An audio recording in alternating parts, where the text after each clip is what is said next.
Hello everyone, this is G and I'm back with the final video in the Masters of the Universe Revelation review. This is the review of episode 5, the final episode. So, I would like to actually start out with a little song, or at least part of a song, uh, from the musical Into the Woods. And it goes a little something, hold on. Sorry, I just realized that my AC was still on. So as I was saying, I like to start out with a little song from Into the Woods.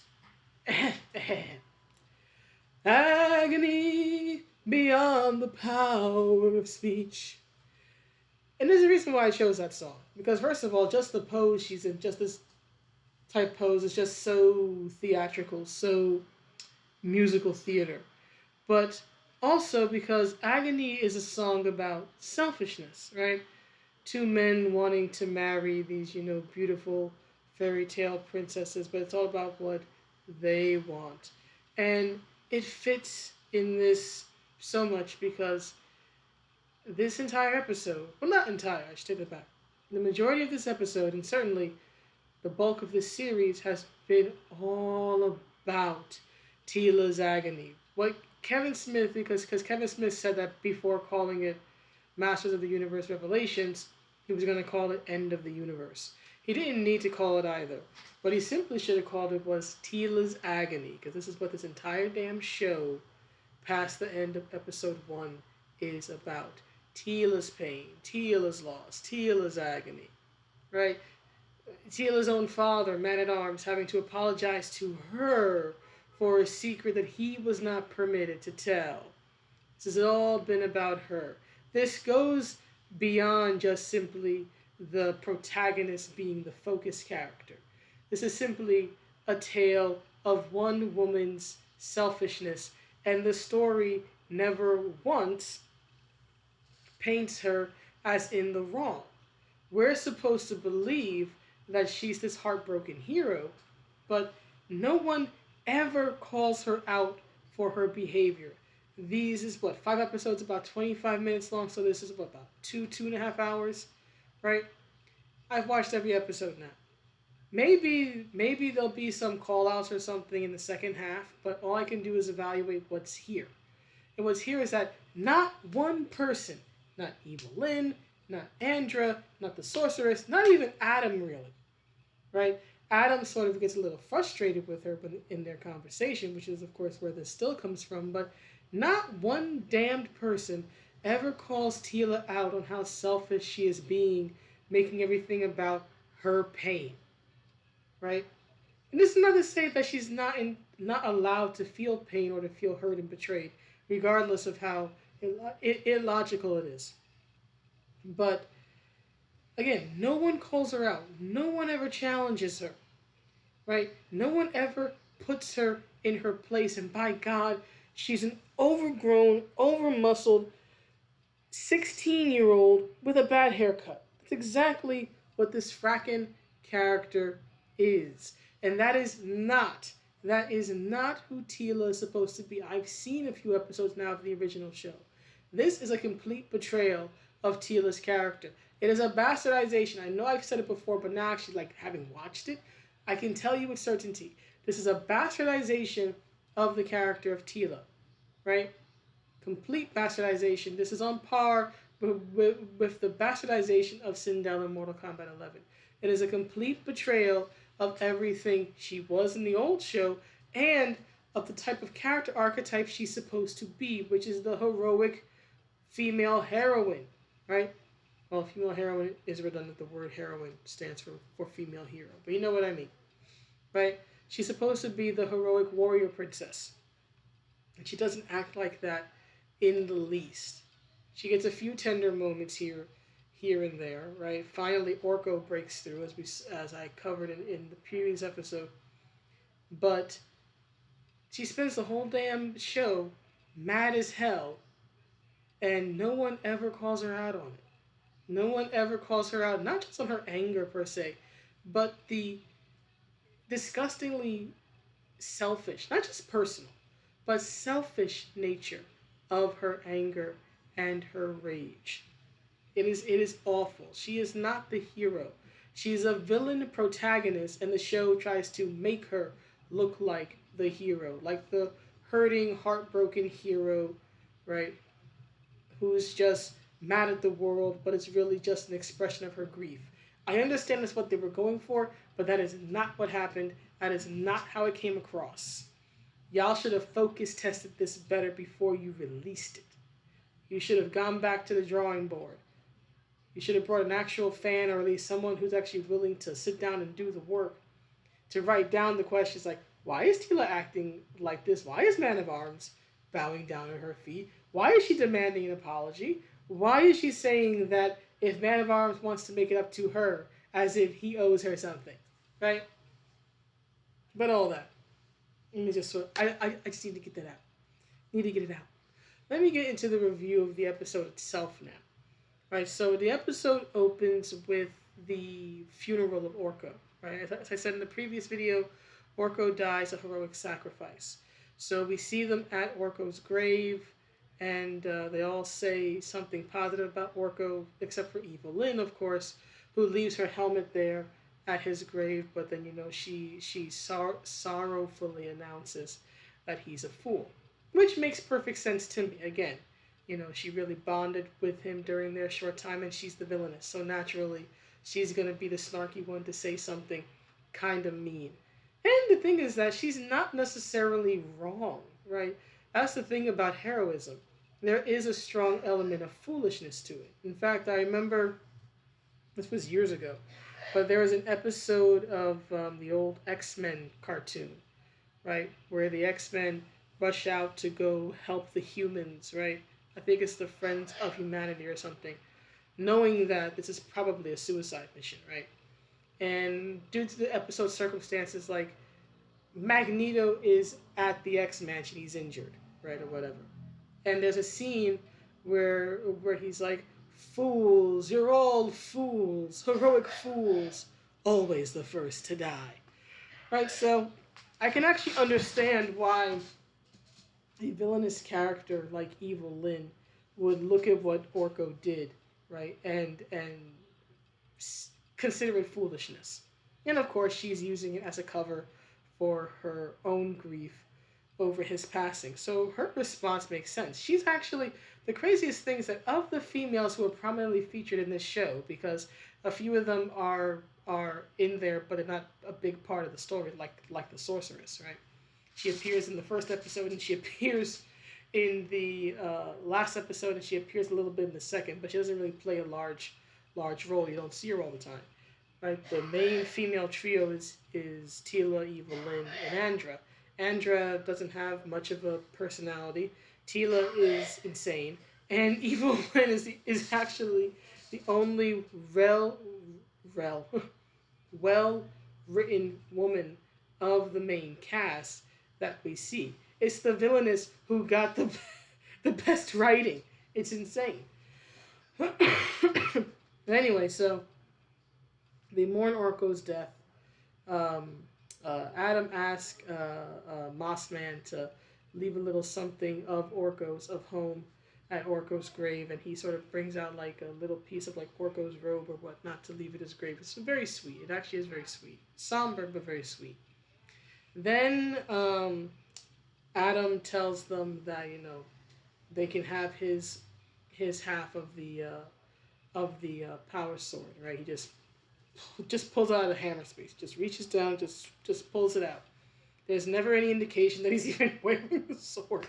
But to be fair, that's common in like a lot of cartoons. I'm not gonna really hold it against the show for that when cartoons have been doing that type of thing for years. It's not a big deal. But anyway, eventually they have to figure out a way to forge the sword. So Andra and Roboto, and I think it's Beastman, but it's mainly Andro and Roboto. They go to Grayskull Tower, and Andra gets the idea to basically connect Roboto to the power source, I guess you could say, of the tower because it's made of Eternium. and basically use it to power up Roboto so that they can forge the sword, right? Because they can't forge it through normal means, and of course, conveniently, right? It's only his, I guess you could say, like central processor, or more or less his heart, right? More or less, it's his heart. This is the only thing that can generate the energy to forge the sword. So they get started on that. A good chunk of the episode actually focuses on Teela and Adam's reunion. So he sort of, guides her around a little bit. They actually really do have this very sweet scene where they're kind of like doing like a sky race thing with all these other great champions of Eternia uh, that have died in battle. And then they eventually come to King Grayskull, who's of course this giant Jamaican dude. I always thought Adam was supposed to be directly descended of Grayskull, but now it's just a giant Jamaican man. But okay, so they meet with him, and Teela talks with him uh, uh, briefly, and he explains that that when a hero dies and goes to Paternia, which is more or less Valhalla, right? They get to choose their form, and that all the other heroes, including himself, chose their hero form, whereas Adam was the only one to choose his lesser form. It's never quite explained like what the difference is, or well, anyway. So it's also explained throughout the episode that once you go back, right? Because generally speaking, none of them are supposed to be able to go back, right? But of course, there's this third option that they take, and basically, if Adam goes back, right? If he dies again, then of course he cannot go back to heaven. Mossman explains to him that he'll just more or less just end up with a normal human's death, or a normal human's reward after death, which is to just be the grass, right? So if he dies again, he's not going to be able to go back to Preternia, right? So Adam accepts this, and he does the whole Hercules thing, like Disney's Hercules, I should say. Remember in Disney's Hercules at the end where Herc is about to go to Mount Olympus, right, and get his heavenly reward and become a god, but he decides to uh, stay with Meg, right? He chooses a life with Meg over uh, eternity in heaven. It's more or less the same thing here in this, although the romantic motivation isn't there. If there's one thing that this episode confirmed for me, it's that Adam and Teela are best friends, and that's it. They don't act like two individuals who are interested in each other in a romantic sense. They're very close, and they laugh and they joke, and Teela spends the vast majority of her very short time in heaven with him, still being pissed off like a 16-year-old. But the few times that we see them actually having fun and laughing in the episode, you can clearly see that just the way they interact, right? They're friends, they're best friends, but they are not interested in each other in that way. There is no heat, there is no chemistry. Nothing's there, right? So, what's her face? Evil Lynn can, tease Teela all she wants about, always talking about He-Man or having a crush, but there's absolutely nothing there. Teela might be in love. Maybe it's with Andra, who knows, but she definitely is not in love with Adam. And Adam is not in love with her, right? So anyway, Adam eventually, he chooses to follow her. Uh, he chooses to leave heaven, right?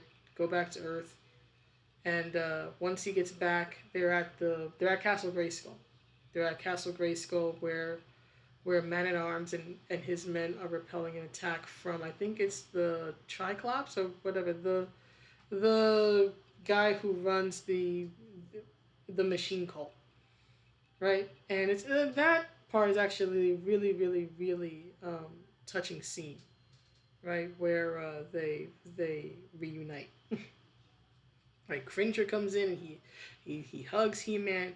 It's incredibly incredibly sweet. That actually really was a nice moment, especially since that happens just before the end of the episode, which I already covered in another video talking about how Teela could have been made to look better when Adam gets stabbed. Now here's the thing: many people are saying, well, Adam was killed again in the end of episode 5.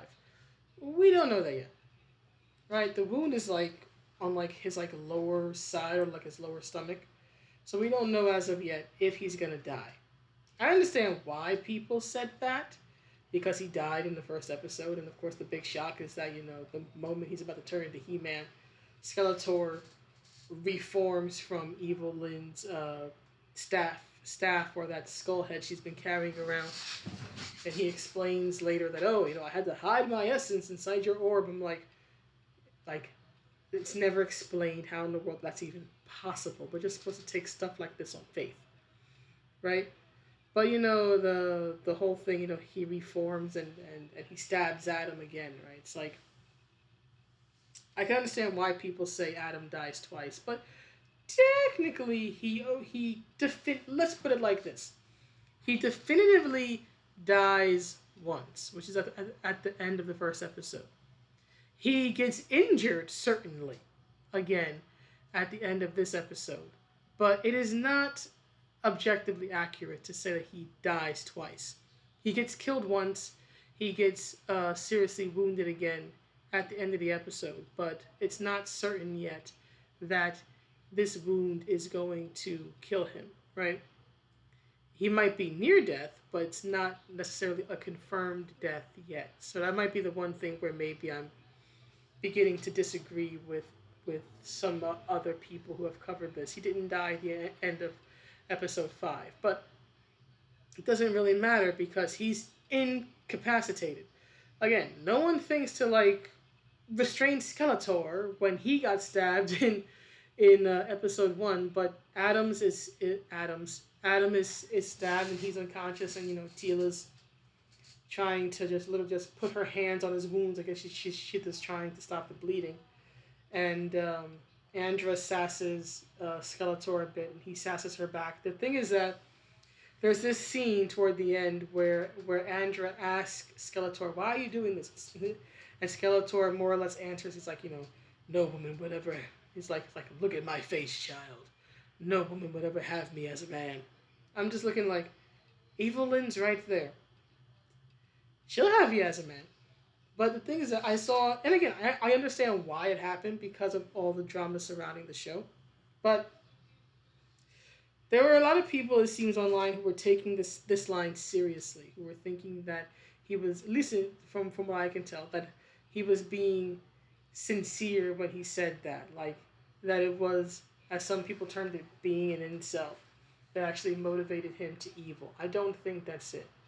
Having seen the episode now, I think he was just joking, just to get on her nerves. Again, it's Mark Hamill's Joker in a Skeletor skin. The Joker would definitely say jokes, right, to unnerve a person or to annoy them or to be sassy. So I don't think he was being serious about the whole being motivated to do evil because women didn't want him. And then, of course, the episode ends with him becoming Master of the Universe. Okay, it's the bad ending. All right. Like I said in the first one, the first episode and this one should have been a two-parter, uh, where you have the bad ending and then the bulk of what's in the middle to just be season 2. If I had made this show, that's what I would have done. But then again, I would have made a hell of a lot of different changes, especially as regards Teela's characterization. If I had been the one to make this show, if I had been one of the creative minds and authorities uh, behind it, right? But as the saying goes, wishes were horses. Now, probably the part that most people are interested in outside of He-Man getting injured again at the end of the episode is this conversation that him and Teela have, right? Many people have played the clip where he's like, I died! Right? And yeah, it's for good reason. Because again, Teela spends that whole conversation that they have being a brat to the point where when Adam asks, what's going on Earth, right? Is the magic okay? She won't tell him because she's like, well, it's not gonna matter. I'm like, he kept the secret from you because he felt he had no choice. He kept it from his own father. But you are going to act like a 16-year-old child and keep the fact that the magic of Eternia has died out or is dying out and not let him know. Something that impacts everyone on Eternia, especially the mages. That was established earlier. But you are so salty, right, that you're not going to tell him. You're not going to tell him. You're going to keep holding the fact that he sacrificed himself against him. Even though you watched Orko die. You watched Orko make a self-sacrifice, which saved your life and put you into Preternia. You are there in Robato's final moments after he overloads himself to forge the Sword of Power again, to put those two pieces together. So he makes a heroic sacrifice, and you are there to witness the aftermath of it because she tries to comfort him in the end. So he makes a heroic sacrifice. But you, my dear big red fool, you are so blinded by your rage that you cannot understand that what Adam did fundamentally is the same as what Orko and Robato did. Your brain doesn't think for a moment that thematically this is the same. That these men, Adam, Orko, the robot quite literally based on your father who considers you his sister, right, did the same thing. They sacrificed themselves for the greater good, for Eternia. Adam died for Eternia. Orko died to get them into Preternia to get the other half of the sword. So he died for Eternia. Robato dies forging the sword of power that goes to He-Man, which ultimately is all about protecting Eternia. They all died for Eternia, but your stupid ass can't get over the fact that Adam died. Even though they all died for the same damn reason and in very similar ways. But you are too blind to see. It is absolutely infuriating. And I've seen a lot of people go, well, they're going to write a redemption arc for her in the second half. I don't know about that. I will say this much. I don't think it's impossible. I think it'd be very difficult to write a redemption arc for her, and I don't know how many fans, especially the ones who feel especially burned by all this, would really accept it. But I'm not going to act as if it's impossible, right? She's not too far gone. She's a damned fool, and that's very frustrating because it makes her incredibly unsympathetic. But she's not too far gone. It's not Catra. I will say that much. She is nowhere near Catra levels of cannot be redeemed. It's not that. It's not Catra. It's not Azula. It's not that bad. I don't know how it will go in the second half.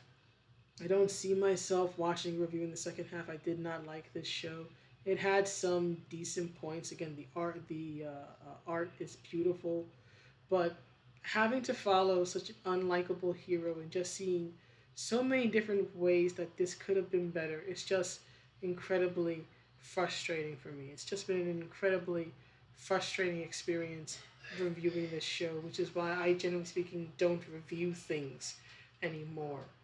I know a lot of channels like at Heel versus Babyface or whatever, they like to make videos showing their frustration with a work and reviewing it.